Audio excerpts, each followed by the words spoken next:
Aujourd'hui, je vais parler du parfum spirituel. Donc, je vais parler de comment déterminer le vrai du faux.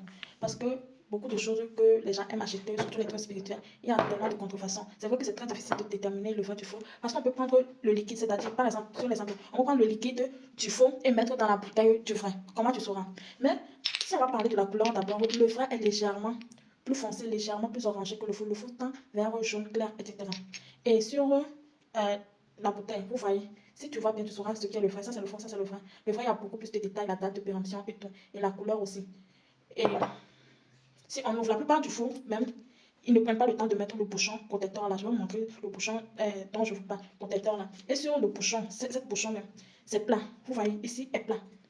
Mais sur le vrai, il y a toujours le bouchon protecteur là. Avant qu'il y a le bouchon là. Et le bouchon là est légèrement ovale, légèrement, c'est pas plat, plat, plat, plat. Donc, quand vous voulez aller acheter, si vous-même vous partez là-bas, prenez le temps de voir les petits détails là. Comme je le dis, c'est difficile. On peut prendre les bouteilles là, il y a les gens qui cherchent les bouteilles là, vous mettre n'importe quel liquide dedans et vous dire que ah, c'est le parfum. Donc, si vous cherchez le parfum Tonia, c'est disponible chez moi. Il y a encore d'autres parfums spirituels qui sont disponibles chez moi, comme le parfum spirituel Pinton.